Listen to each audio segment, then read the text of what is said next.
You are sitting in a sterile meeting room, or perhaps staring at a rapidly devolving Slack thread, watching a localized catastrophe unfold in slow motion. You have just laid out a flawless, data-backed solution to a problem. You provided the metrics. You removed all emotion. And the person across from you simply blinks, ignores every empirical fact you just presented, and confidently repeats the exact same illogical, entirely debunked point they made 10 minutes ago. It feels like a physical weight pressing down on your chest. You wonder, just for a second, if you are the one losing your mind. But you are not crazy. You are just fundamentally misunderstanding the creature you are dealing with. Highly intelligent people suffer from a very specific, almost fatal delusion. You believe that the rest of the world values the truth.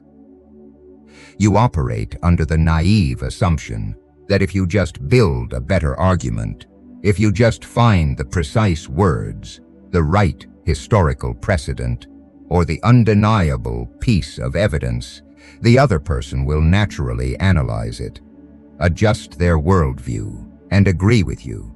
You are projecting your own logical operating system onto a machine that completely lacks the hardware to run it.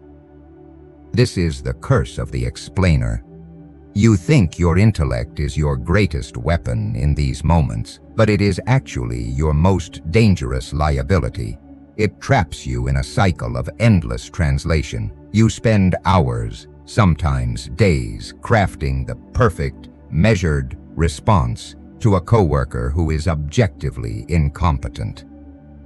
You lose sleep trying to figure out how to make a stubborn peer or a toxic family member finally see reason. You are burning massive amounts of intellectual and emotional calories, completely blind to the fact that the person on the other side of the exchange is spending absolutely zero energy.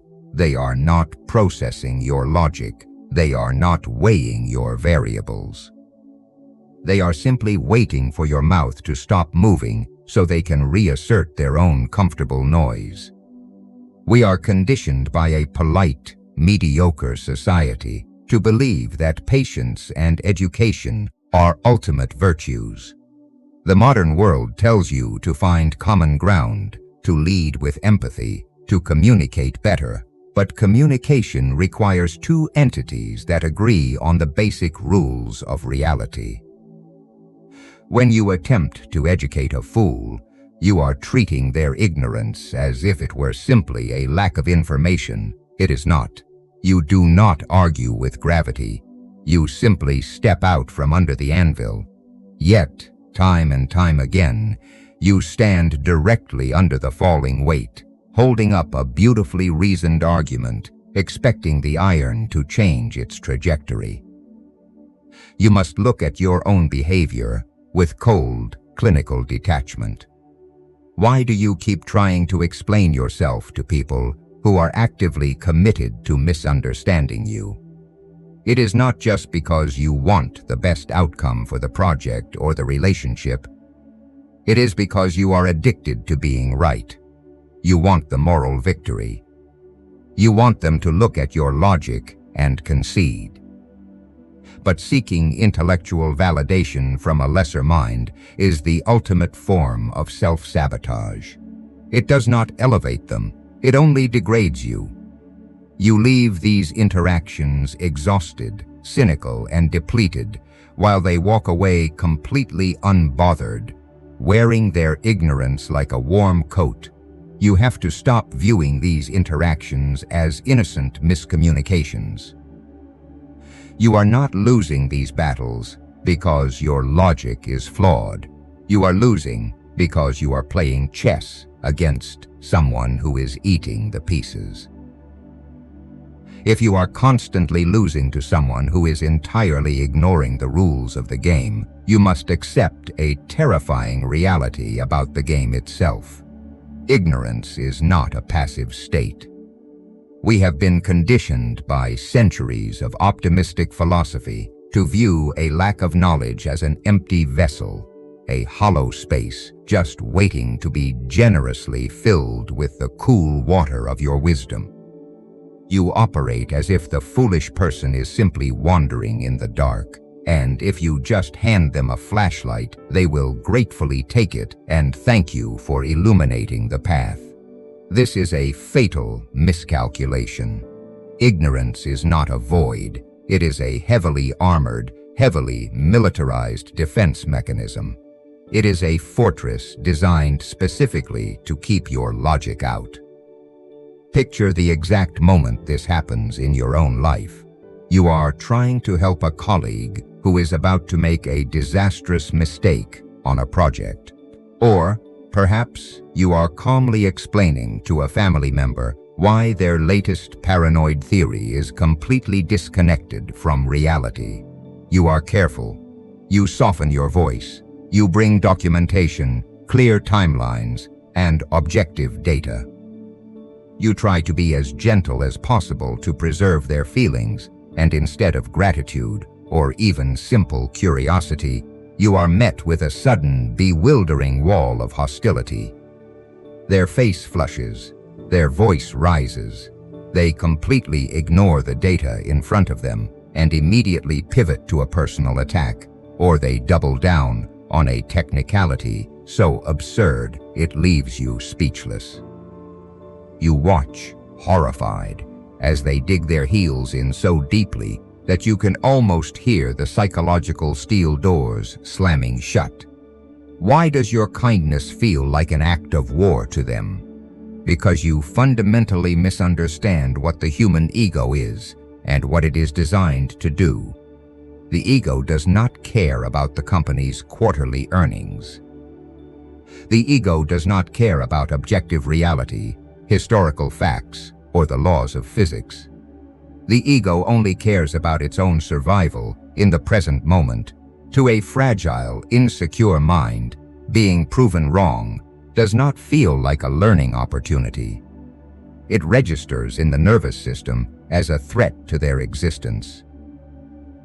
This is where you must face the dagger, because your role in this exhausting dynamic is not nearly as innocent as you want to believe.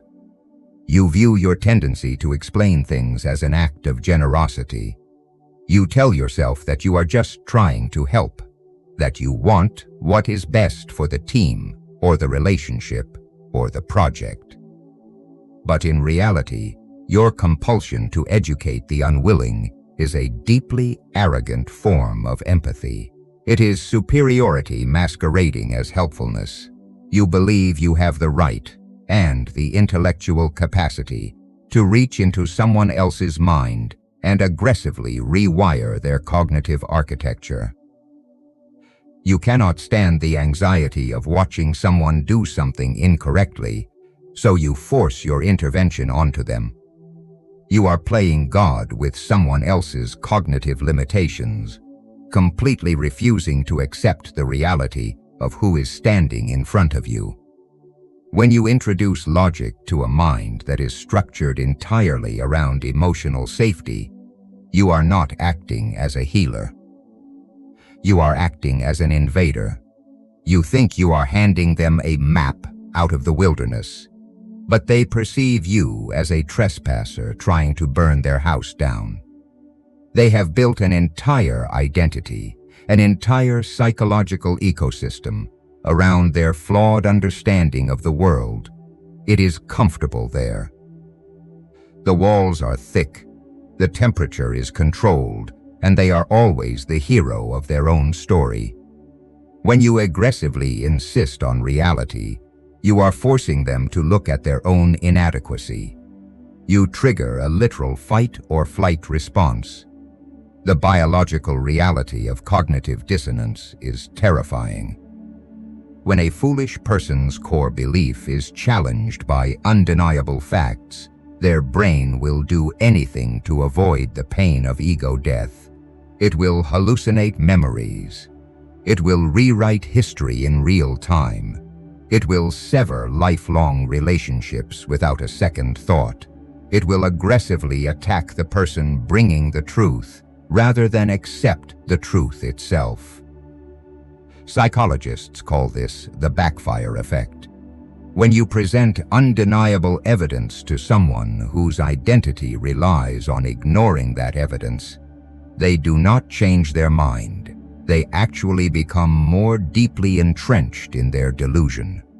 Your perfect, airtight, beautifully constructed argument is not dismantling their ignorance. It is the exact fuel they are using to reinforce it. You keep walking into the lion's den holding a textbook on vegetarianism, shocked and offended when you get bitten. You are exhausting yourself because you demand that the world operate on your frequency. You want them to be logical so your life can be easier, so you don't have to deal with the messy, irrational chaos of human nature. But the universe is not obligated to make sense to you, and lesser minds are not obligated to upgrade their operating systems just because you find them inconvenient. By demanding that they understand you, you are handing them total control over your emotional state. You are handing a toddler the steering wheel to your life and then complaining bitterly about the car crash. You must kill the part of yourself that needs them to see the light. You have to surgically remove your arrogant empathy and replace it with cold, tactical observation. You must stop trying to save people from the consequences of their own intellectual deficits. As long as you are trying to educate them, you are locked in their game, playing by rules that are designed to drain you.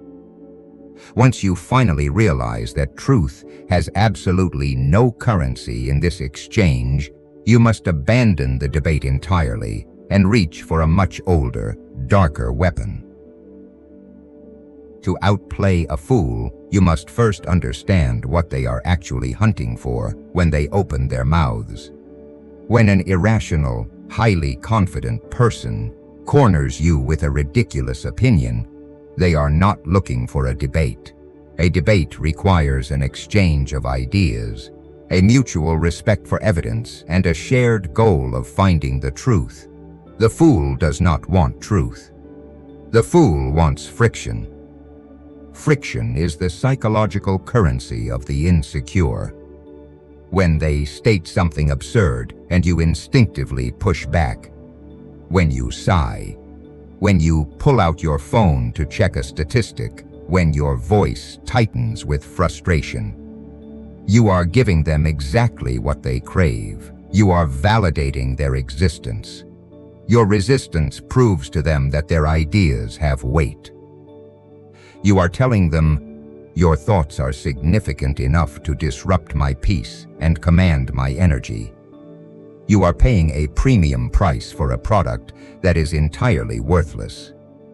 The natural instinct of the intelligent mind is to apply force to stupidity.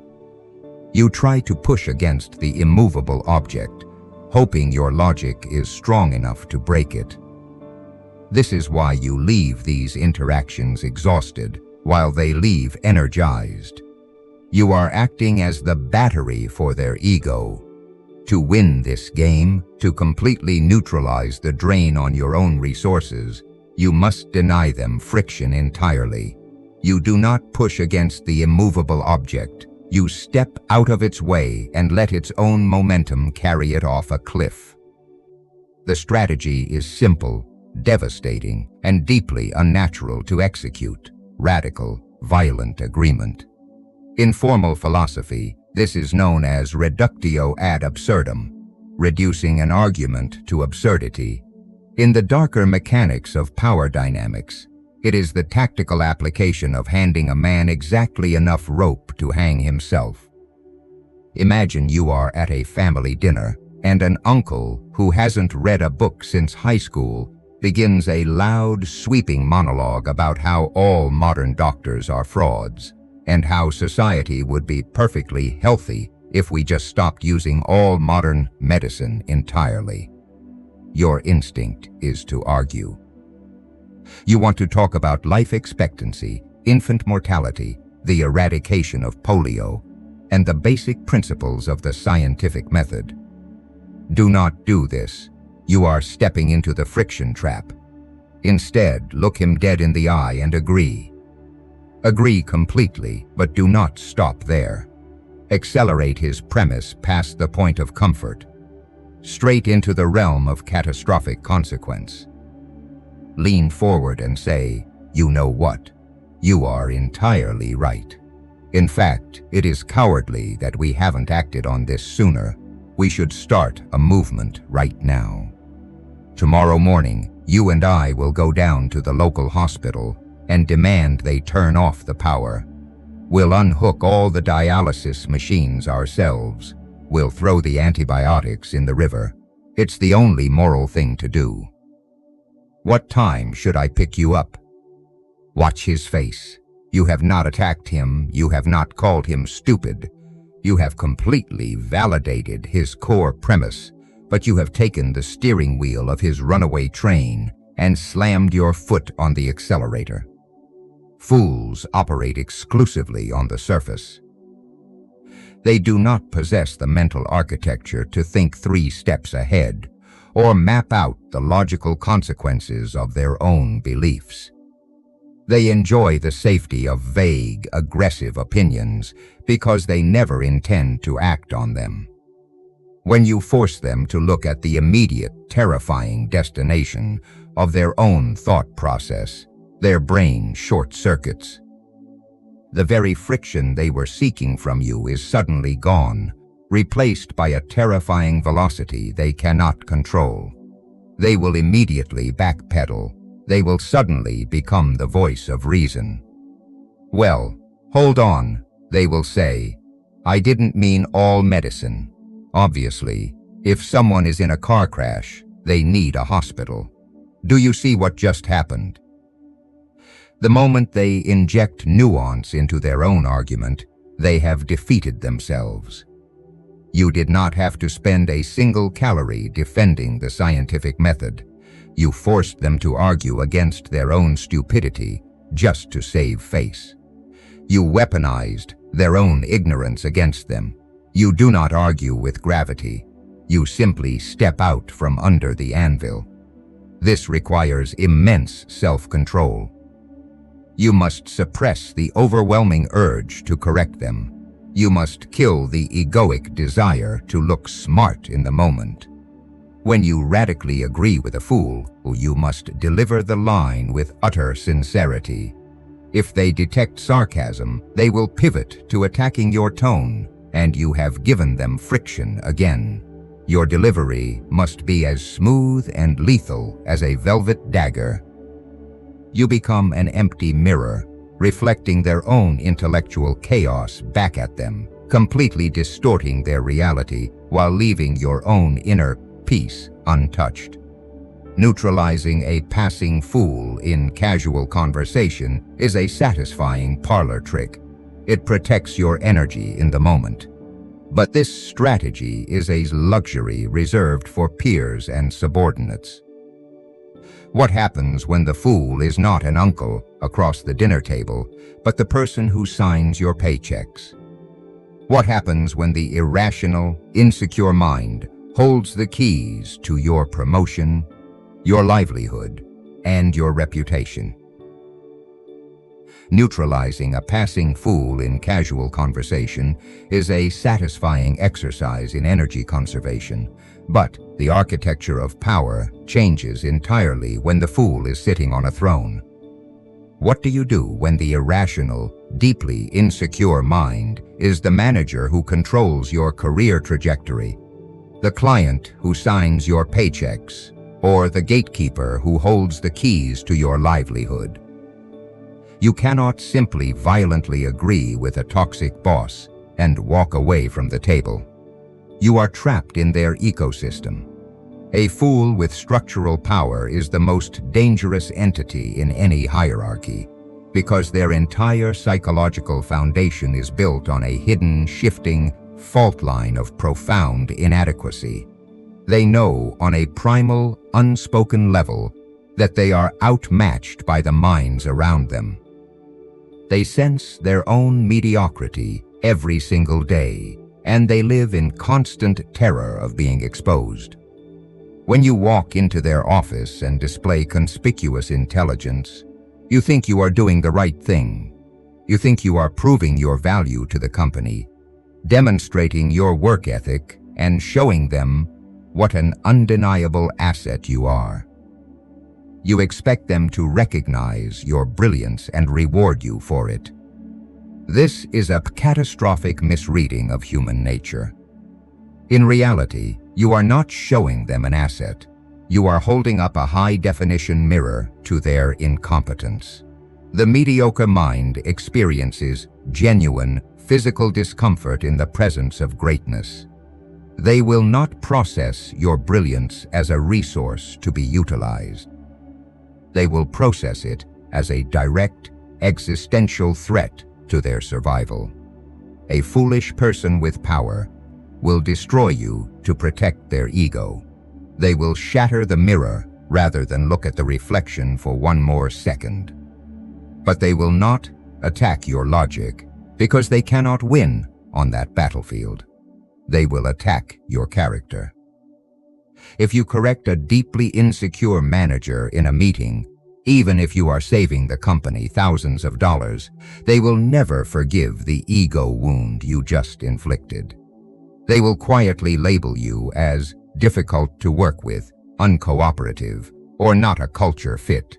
They will begin to use the slow, grinding bureaucracy of the system to quietly bleed you dry.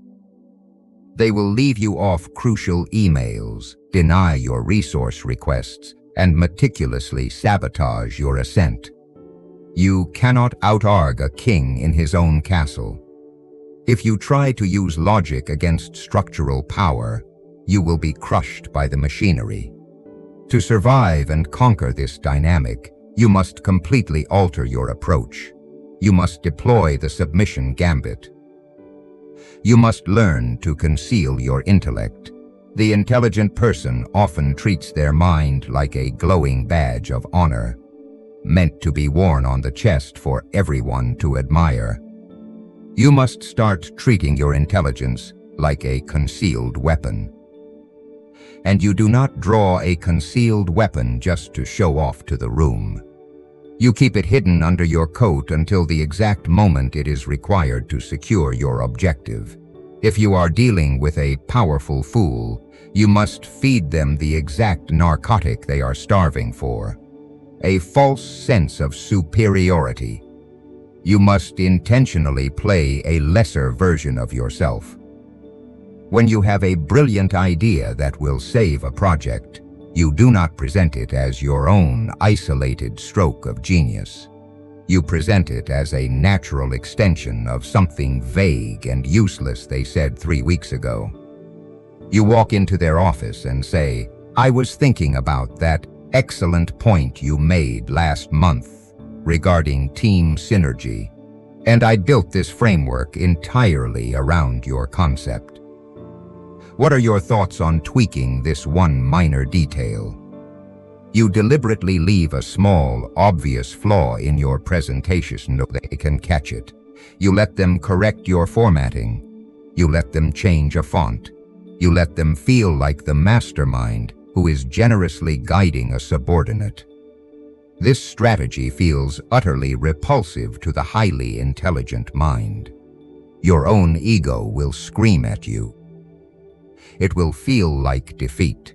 It will feel like you are compromising your integrity and groveling to someone who does not deserve your respect. You will desperately want to stand up, lay out the facts, and prove to everyone in the room that you are the smartest person at the table. But you must ask yourself a very cold, calculating question.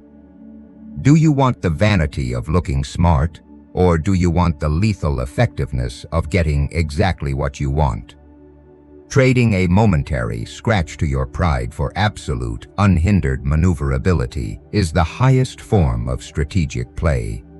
You are not submitting to them, you are anesthetizing them. You are turning a predator into a pet by feeding it exactly what it wants to eat. When you validate a powerful fool's ego, you put them to sleep. They stop viewing you as a threat and start viewing you as an ally, a loyal extension of their own greatness. They lower their defenses. They stop micromanaging you. They give you the budget you asked for because they believe it serves their legacy. You inject them with a narcotic so heavy they fall asleep at the wheel, leaving you entirely free to operate in the shadows, building your own empire, securing your own resources, and positioning yourself for the inevitable moment when they fail. You do not argue with gravity. You simply step out from under the anvil. Let them hold the heavy, burdensome illusion of superiority while you quietly extract what you need from the situation. This level of maneuverability gives you immense power over the institutions you navigate and the irrational people who run them. You become a ghost in the machine, steering outcomes without ever leaving fingerprints. But to execute this flawlessly, day after day, without losing your own sense of self and succumbing to the toxicity of the environment, you must undergo a permanent psychological shift. To master the game, you must be willing to assassinate the one trait that highly intelligent people cherish above all else. To execute the submission gambit flawlessly and to navigate this world without losing your sanity, you must assassinate the one trait highly intelligent people cherish above all else: the desperate, burning need to be recognized as correct. If you refuse to let go of this intellectual vanity, the chronic daily exposure to irrationality will not just frustrate you, it will actively corrode your own mind. We rarely talk about the invisible cost of navigating stupidity. You might think you can walk into a toxic workplace or a chaotic family dynamic, intellectually spar with fools, and then go home completely untouched because you know you are objectively smarter than them. This is a dangerous illusion. Cognitive load is a finite resource. When you spend your day interacting with a highly irrational person, your brain is working overtime.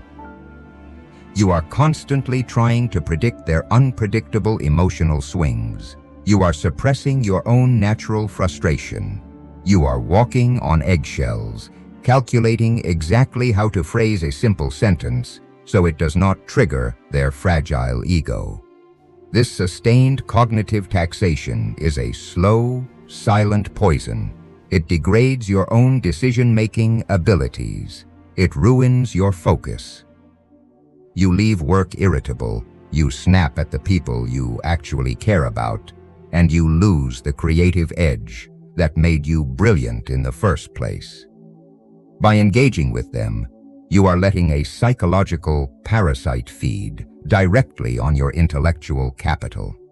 You are sacrificing your potential to fund their delusion. Every hour you spend trying to decode the irrational demands of a fool is an hour stolen from your own empire. It is energy diverted from your wealth, your physical health, and your actual goals. You must recognize the ruthless economics of your attention. If you spend enough time trying to forcefully install logic into a broken machine, the mind adapts to its environment. If you spend your days arguing about trivialities with people who cannot see the larger picture, your own mind will eventually become trivial. You will lose your altitude. To prevent this, you must construct an impenetrable barrier between your inner reality and their outward chaos. You must establish a psychological quarantine. You cannot avoid fools entirely. They are woven into the very fabric of society. They are your clients, your landlords, your in-laws, and the people passing laws in your city. But while you cannot control your physical proximity to them, You have absolute control over your psychological proximity. When you are forced to sit at the table with a wildly irrational person, you must stop bringing your authentic self to the interaction. Your authentic self is passionate, logical, and cares deeply about the truth. That version of you is far too vulnerable to be exposed to the elements of their ignorance. Instead, you must learn to send an avatar in your place. The avatar is a hollow, polite shell. The avatar smiles. The avatar speaks in short, agreeable, completely frictionless sentences. That is a very interesting perspective. I see exactly what you mean. I hadn't considered it from that angle before. The avatar gives the fool absolutely nothing to attack. It is a mirror, reflecting their own noise back at them. The fool will mistake the avatar for the real you. They will think they are having a deep conversation. They will think they are dominating the exchange and putting you in your place. Let them believe it. The illusion of victory is the cheapest toy you can hand a fool to keep them quiet. And while the avatar is busy managing their fragile ego, your actual mind remains completely protected, safely hidden behind a fortress of detachment, analyzing the situation, conserving energy, and plotting your next actual move. When you first deploy the avatar, you will experience a profound, almost terrifying shift in your own psychology. You will realize how much of your identity was wrapped up in being the smartest person in the room. You will see how much you relied on the friction of debating lesser minds just to feel alive and validated. When you take that friction away, you are left in complete silence with yourself. This is where the true test of your character begins. You must become entirely comfortable with being misunderstood. Fools will misinterpret your new, quiet distance. They will call you arrogant. They will say you have lost your edge. They will assume your refusal to argue with them is a sign of weakness, submission, or surrender. You must let them hold these incorrect beliefs. Why should the judgment of a flawed mind affect the peace of a sharp one? Imagine walking through the locked halls of a psychiatric hospital and a patient points at you and calls you insane. Do you stop your day to debate them? Do you pull out your medical records and forcefully present evidence to prove your sanity? Of course not. You keep walking because you understand that their reality is fundamentally distorted. The world outside is simply a much larger asylum, and the principle remains exactly the same. When a fool insults you, it is not an insult, it is a misdiagnosis. When they aggressively reject your perfectly logical idea, it is not a failure. It is merely a confirmation that the idea exists on a frequency they cannot tune into. This level of detachment is not coldness, and it is certainly not weakness. It is absolute, lethal clarity. It is the transition from intelligence to true power. Intelligence is knowing that you are right and desperately wanting the other person to know it, too. Power is knowing that you are right and not caring in the slightest if they ever figure it out. Power is winning the objective while they are still busy celebrating that they won the argument. You become the invisible hand in their life. They think they are making the decisions. They think they are in control, but every choice they make is within the parameters you silently constructed. To serve your interests, you do not argue with gravity. You simply step out from under the anvil. You accept the world exactly as it is, dominated by irrationality, driven by fragile egos, and deeply hostile to the truth. You stop complaining about this reality, you stop trying to heal it, and you start exploiting it. You become the silent architect of your own outcomes. You will never bleed your intellectual energy for these people again. You will glide through their chaos untouched, entirely immune to their provocations. But if you want to understand what happens when you finally step out of the asylum and face a mind that actually matches yours, you have to step behind the veil. Stepping behind that veil means recognizing a terrifying truth. Everything we have discussed so far is merely the beginning of the game, the creation of the polite avatar, the execution of the submission gambit, the weaponization of radical agreement. These are incredibly effective, but they are ultimately defensive maneuvers. They are the tools you use to survive the exhausting, chaotic masses. They rely on one fundamental, unspoken assumption, that the person sitting across from you is entirely blind to their own nature. But eventually, as you clear the noise and begin your ascent, you will encounter a different kind of entity. You will execute the perfect submission gambit, offering a flawless validation of their ego, and instead of falling asleep at the wheel, they will look you dead in the eye and smile. Because they know exactly what you are doing. You are no longer dealing with a fool. You have encountered a predator. A predator does not suffer from cognitive dissonance, and they are not starving for friction. They operate on leverage, calculated strategy, and a ruthless understanding of human incentives. They are running the exact same Machiavellian operating system that you are.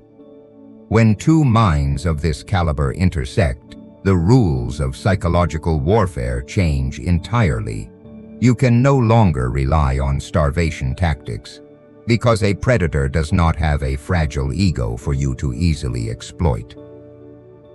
To survive and dominate at this echelon, you must learn to dismantle the very architecture of mutual trust, manipulate the flow of vital information, and weaponize the invisible network of dependencies that bind people together. The concepts that govern this level of interaction are not meant for public consumption. I cannot discuss them openly. The mechanics of high-level power dynamics are actively suppressed by the algorithm because they are deeply destabilizing to the polite fictions that modern society relies upon. To function, the masses are meant to stay asleep, locked in their endless, trivial debates, genuinely believing that pure logic and honest communication are the keys to the kingdom. If this video opened your eyes, understand that it is only a glimpse of the surface. The true architecture of control exists strictly in the shadows. If you are still watching, you already know you do not belong with the masses. You are tired of being underestimated, and you are ready to stop playing by rules that were explicitly designed to keep you weak. Subscribe to the channel if you haven't yet, but if you want the unvarnished, uncensored frameworks detailing exactly how predators dismantle each other, you must step into the inner circle. Click the join button. Unlock the exclusive, restricted videos where we dissect the forbidden laws of human nature without apologies, without moralizing, and without limits.